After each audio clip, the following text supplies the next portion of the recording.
में माननीय मुख्यमंत्री जी भी थे, मनोहर लाल जी भी थे और उन्होंने पहले तो सब जो सांसद खेल महोत्सव जो चल रहे हैं उसके बारे में सबसे पूछा कि कैसा चल रहा है, सांसद खेल महोत्सव में क्या कर रहे हैं।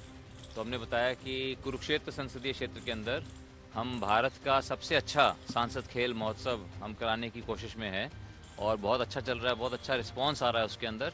और इसको हम ये नहीं कि हम उसको 25 दिसंबर को इसका कंक्लूजन करेंगे लेकिन इसका समापन करेंगे, इसको हम निरंतर चालू रखेंगे इसको। और उसके अलावा फिर सभी सांसदों से जो जो हलके में उनके जो वहाँ पर जो विकास कार्यों के लिए जो भी ज़रूरतें हैं उसके बारे में उन्होंने बातचीत की, उसके बारे में उन्होंने समझा। उसके बारे में मनोहर लाल जी ने बहुत से अच्छे सुझाव दिए कि वो एक एक बार में जो है अपने क्योंकि हर एक सांसद के क्षेत्र के अंदर लगभग 700 से अधिक गांव हैं। तो उन्होंने कहा कि मैं 75 गाँवों के अंदर उन्होंने बताया कि किस तरह से वो हर एक गाँव के अंदर उन्होंने 9 चीज़ों की लिस्ट बनाई, जिसके अंदर अमृत तालाब से लेकर लाइब्रेरी और कई चीज़ें, ग्राम सचिवालय और इस तरह से 9 चीज़ें उन्होंने गिनवाई। तो हमें बहुत कुछ एक सीखने को भी मिलता है इनके अनुभव से और सारी चीज़ों को कैसे और आगे अच्छी तरह से हम कर सकते हैं, तो उन सब चीज़ों के ऊपर बातचीत की गई। पार्लियामेंट में भी बहुत सारे मुद्दों को उठा रहे हैं। कल भी आपने ये मुद्दा उठाया कि जो विदेश में लोग रहते हैं वो भी जी, मतदान मैंने संसद में उठाया और ये कल ही नहीं, मैं पिछले 15 साल से इसके लिए मैं प्रयासरत हूँ कि हम जो लाइनों में लग करके हाँ जी इतनी लंबी लाइन लगी, इतने लोग रह गए वोट देने से। हमें वोट देना जो है हमारा ये हक है और इस हक को हमें सुगम भी बनाना चाहिए, आसान करना चाहिए। आज जब हम करोड़ों रुपए की ट्रांजैक्शन तो हम ऑनलाइन कर सकते हैं, हम वोट क्यों नहीं दे सकते?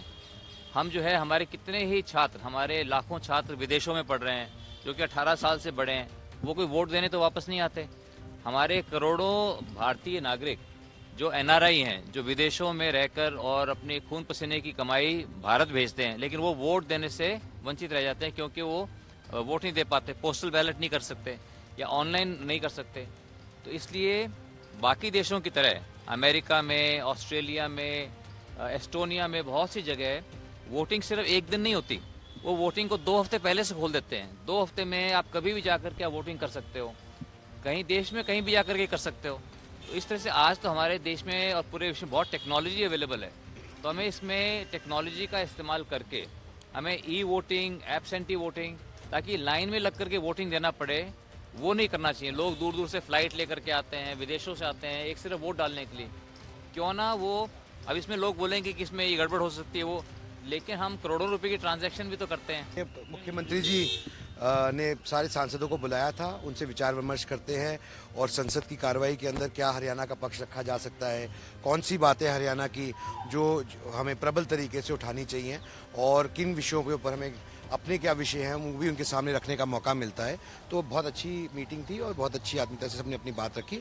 माननीय मुख्यमंत्री जी ने, माननीय मनोहर लाल जी ने, सबने अपनी अपनी बात कही। आपने किन मुद्दों को उठाया सर? देखिए, जो भी क्षेत्र के मुद्दे होते हैं, जनता से जुड़े हुए मुद्दे हैं, चाहे सड़क हो, पानी हो, कोई भी विषय हो जिनको लेकर हमें लगता है कि हमें सरकार के संज्ञान में लाना चाहिए, या फिर कोई ऐसा विषय जो संसद के कार्यकाल के अंदर, इस विंटर सेशन के अंदर ऐसा मुद्दा हमारे संज्ञान में आया है, वो सरकार के ध्यान में लाना और उसके ऊपर कार्रवाई करवानी। माननीय मुख्यमंत्री जी ने भी उसका संज्ञान लिया और विभिन्न जो अधिकारी हैं उनको भी उन्होंने निर्देश 14 दिया। तारीख को कांग्रेस पार्टी की रैली होने जा रही है, हरियाणा कांग्रेस को उसकी जिम्मेदारी मिली है, कैसे देख रहे हैं आप इसे? देखिए, मुझे लगता है कि शायद इसके चलते कांग्रेस का घर एक हो जाए, पर अभी उम्मीद कम है। लोकसभा के जितने हमारे पार्टी के हैं, तो मुख्यमंत्री जी उनको बुलवाते हैं और उनके क्षेत्र में जो भी विकास कार्य उनको करवाने हों या कोई व्यक्तिगत या सार्वजनिक तौर के ऊपर कोई काम हो, तो उनकी सबकी मुख्यमंत्री जी जानकारी लेते हैं। साथ में एक नाश्ता पानी भी हो जाता है और एक खुशी के माहौल में सभी हरियाणा प्रदेश की समस्याओं की भी जानकारी हो जाती है। तो देखिए, अब की बार थोड़ा सा हरियाणा में फ्लड की काफ़ी कई जगह मार हुई है, तो हमने उन्हीं के विषय में कुछ, जिस क्षेत्र में मैं रहता हूँ वहाँ पर एक बस स्टैंड काफ़ी पुराना बनाया हुआ था, वो जर्जर हो गया था, वो डिसमेंटल कर दी उसकी बिल्डिंग। हॉस्पिटल की बिल्डिंग जो है ना वो अनसेफ डिक्लेयर हुई है।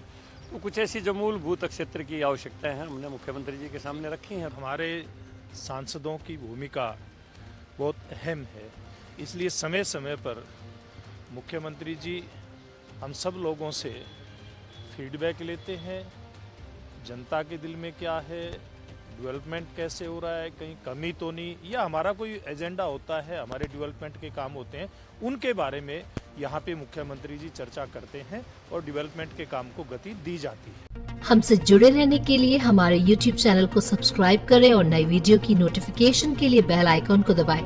अगर आप ये वीडियो Facebook पर देख रहे हैं तो लाइक जरूर करें और ज्यादा से ज्यादा शेयर करें। धन्यवाद।